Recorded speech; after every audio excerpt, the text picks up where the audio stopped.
Hello, how are you today? I hope that you're doing well.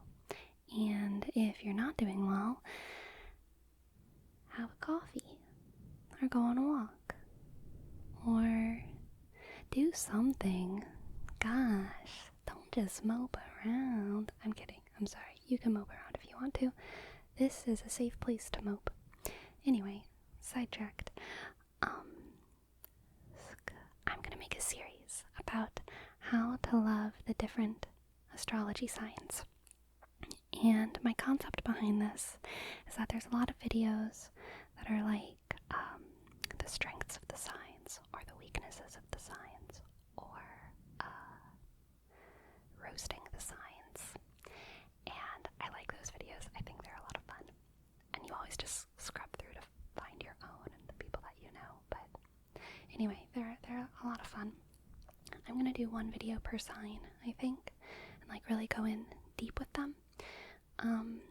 But what I mean by how to love the signs is kind of, I'm aiming to give a more like holistic view of them. That's not just describing them in like a, this is why they're useful and this is why they're unuseful kind of way. I want to talk about like the whole signs energy and why we love them, the light that they bring into the world. So what I mean by love is not like how to serve this sign or how to serve Aries in this case, what you can do for an Aries to make them happy. That's not what I mean. I'll probably talk a little bit about that, but what I mean is like, how do you love them? What do you see in an Aries that makes you love them? Not in a romantic way, just in like a human way. Yeah.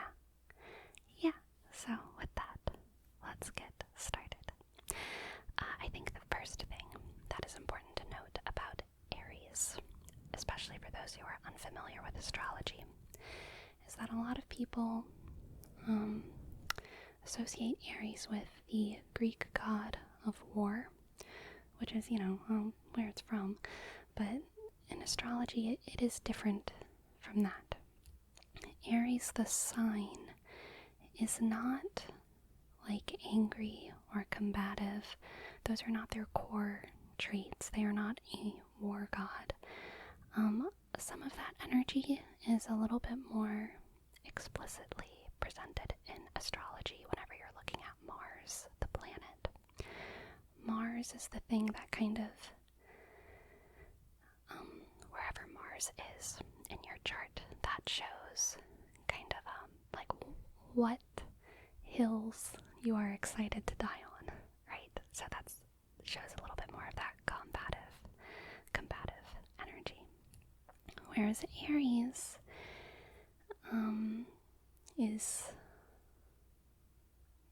can be combative, can be impulsive, but it's more like exuberance and openness to experience and definitely bravery. Yeah, so not as angry as like the Greek god of war, not as angry as Mars energy. But one thing that I love about Aries is that they tend to see almost everything as like a fun, collaborative game. There are other signs that can kind of systematize the world, like Virgos and Capricorns. Maybe Aquarius can do this a little bit as well, other signs. But with Aries it's different. By seeing the world as a game, I don't mean like seeing the world as this complicated monopoly thing where people are pulling strings and manipulating one another. No, Aries sees everything as like a soccer game, right? Like everyone is just here to have a good time and to play. And unless an Aries is really given a reason to see you as someone on their opposition, they see you as someone that's on their team from the start. And you have to, in my experience, you have to really, really, really mess up bad. Like, you have to do something really bad for an Aries to stop liking you or to be against you as a person. I don't know if I've ever actually met an Aries with some kind of personal vendetta against anyone. Which maybe speaks to how self-contained they are. I think they oftentimes blame themselves whenever things go awry, but we'll get more into that later. So, everything is a game to them. All of the Aries that I've ever met, I've met through work. I think Aries enjoy work. I also enjoy work. I'm a Virgo, and there's a couple signs that make really good, like, worker bees. Virgo and Aries, I think, are two of them. I think the reason that Aries like work, at least the Aries that I've met like work, is that they like to be really, really fully engaged, fully immersed in their experience. So things like reading or watching movies or playing video games or having a desk job, depending on the job, depending on the video game, depending on the book, whatever. But for the most part, those things just aren't engaging enough. They don't fully engage both the body and the mind in the way that I think Aries really crave. They like to be fully present. I think they are fully present, whether they want to be or not. And if you're fully present and you're stuck sitting at a desk, it's agitating. It gets agitating very quickly. So Aries don't like that. Another important thing about Aries, and I guess this kind of goes more into how to actively love an Aries, how to serve them a little bit. They are not looking for things to be that deep. This kind of goes into their impulsive nature, but it's like the impulse of thought, not action. They are not looking to have to interpret the world. They take things at face value. So if you're talking to an Aries, it's very good to speak plainly. Water signs and air signs, read between the lines a lot. Earth signs tend to kind of intuitively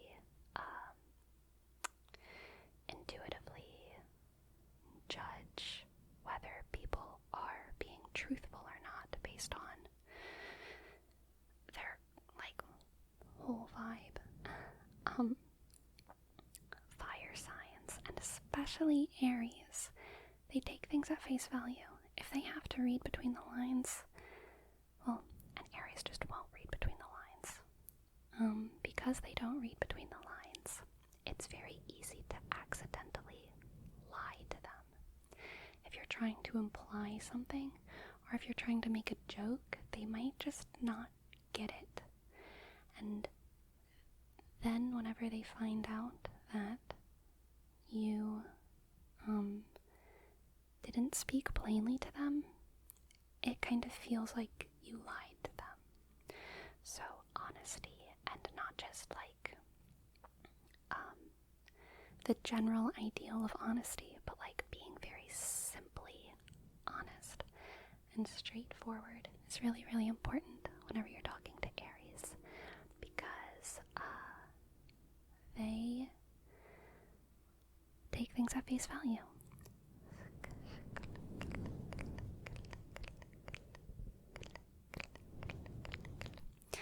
So took out some cards as well that kind of explore Aries energy.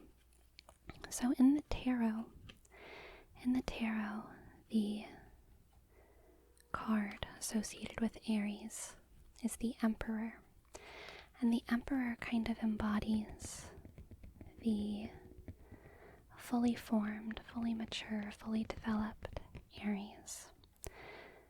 So we'll get into that a little bit later. But the more innocent young Aries is, in this oracle deck that I have, the Ram. And you can see its big eyes and how kind of innocent and open it is. Just looking to have fun. So, I guess going back to how they see life as a sort of game. If you've ever played a board game, it's much easier whenever you're just playing than whenever you're reading the instructions to figure things out. And in general, I think that is how Aries go through the world and how they have to. Aries are kind of impenetrable beings when it comes to words and advice. They very much value, I think in general, doing things with people, quality time, experiences with other people,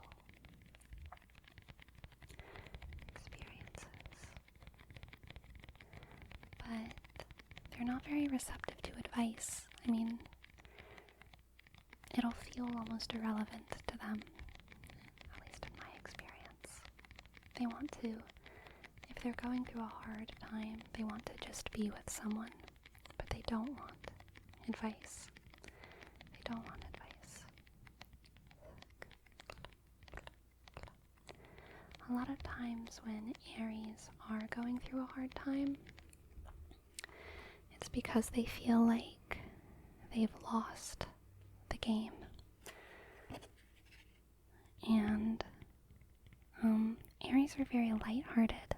Again, they're not looking for things to be that deep, right? They're very lighthearted. But in those moments when they feel like a loser, I think the weight of life can hit them. And it can be a reminder that it's real and that it's not a game. And that can hurt a lot. And so, there's different parts of all of our lives. There's our interpersonal relationships, our family life, our work life, our hobbies, these kinds of different sectors. And because Aries are not Geminis, their circles are very likely to overlap. And they don't have a huge separation of identity between those circles. And so, if they feel like they lose in one game, if a family member dies, or if they're going through a breakup, or if they really mess up at work, it can explode into their other circles. And they can kind of go into a self-sabotage sort of mode, where either they're lashing out at people for no reason, or they're, self-sabotaging in a more obvious way, and like hurting themselves or just doing dangerous things. But even then, they don't want advice, and I don't think it's very productive to give Aries advice, especially if they're feeling down think sometimes they can be helped with stories if you're a communicator and you don't know how to just be with someone and you need to communicate. I think sometimes they can vibe with stories, you know. If you know someone who's gone through something similar and you tell them a story about it, they can kind of get something from that, but just straight up advice is not as good for them.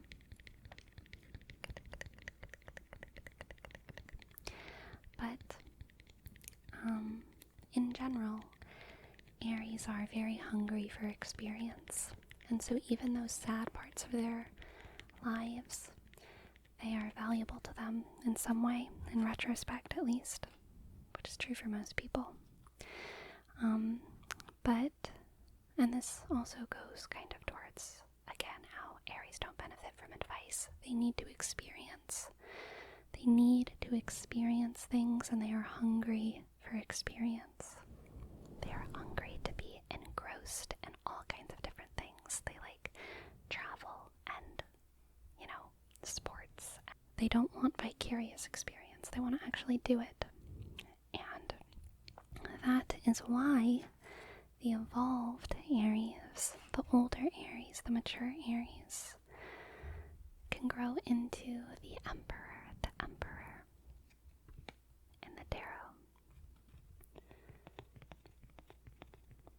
So the Emperor in the tarot is not like a monarch in the way that I feel like we think of monarchs a lot in I don't know, everyday conversations. They're not like a bad overbearing ruler. They are a public servant. They are a public servant who, in a lot of ways, it's actually the kind of American ideal. The American ideal of the commander-in-chief.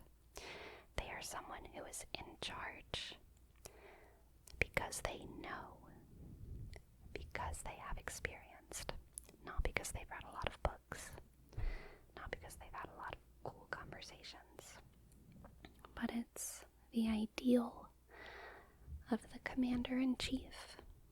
They know, they've been through it, they've been through all of it. They're someone who had an authentic American experience, whatever that is in the current zeitgeist. They've had what the public sees as an authentic American experience. And so they are put in a position of incredible power. And they are trusted. They are trusted by their people to have good instincts. Not to know philosophy or, you know, even the nitty-gritty details of history. But through experience, they are expected to have instincts. The impulsive nature of the Aries, whenever they're young, can sometimes lead them astray. Like, they'll just be wrong about things, which is fine. They'll figure it out. But the impulsive nature of the Aries, as they get older, just turns into good judgment, and clear judgment. They're not going to dally on speculations about why things are right and why things are wrong. They are going to pull from their experience and see the world as something more simple, where there's a good decision that can always be made. A good decision that can always be made for the people in their lives. And they're going to make that decision. And it's not going to be for them. It's going to be for their people. Their people. Because again, the Aries sees things as a collaborative game. A collaborative game. So this is the Anima Mundi deck, and the Aries is a tree, an old tree in a forest that's climbing towards the stars and has seen things.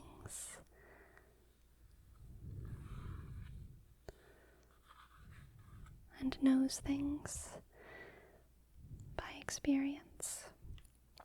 The rings in a tree, the height of a tree, it's evidence of all that a tree has seen and felt and experienced. And then this is the Hush Tarot. It's a little bit more complicated. There's a crow or a raven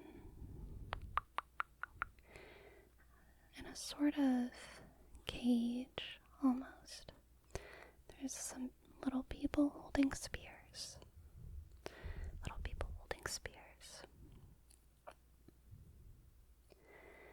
And what this card is kind of getting at, also the hands. Hands are important. These hands.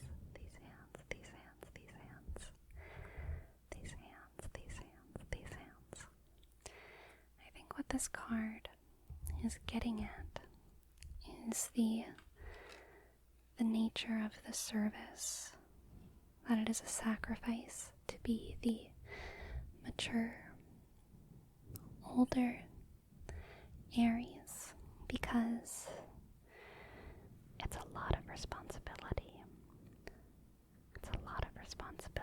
For someone who just wants to play a game.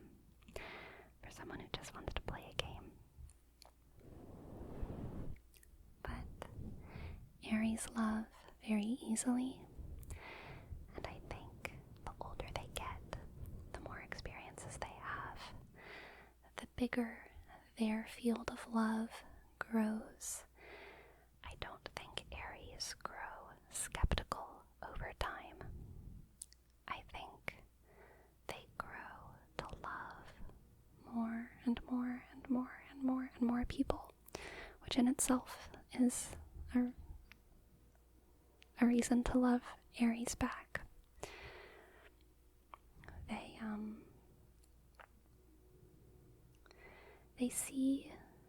They don't try to see the good in people. They just see the good in people, you know? They just see the good in people effortlessly. And I think whenever I've loved an Aries, the moments that the Aries that I've loved, it's been because I saw the world through their eyes for a second, or through talking to them, and it was just such a kind of joyful experience where things weren't that deep all of a sudden. There weren't all these like deep moral quandaries in my head, and what does this person really mean, and what does this person really think? It almost felt like being on stage, all the world's a stage energy, all the world's a stage, all the men and women in it, simply players.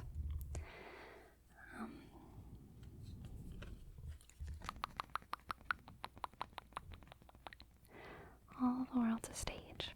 Very yes and. I think, and that's another reason to love Aries, is just their sheer openness to experience. You can ask an Aries to do anything, dare them to do something, or just ask them for help if you need it. And they'll always be open to that, or almost always be open to that, because they are hungry for experience. And experience truly helps them grow. They are so very willing to engage with life and engage with the people around them in a way that always assumes the same innocence in others that they have within themselves, which is beautiful.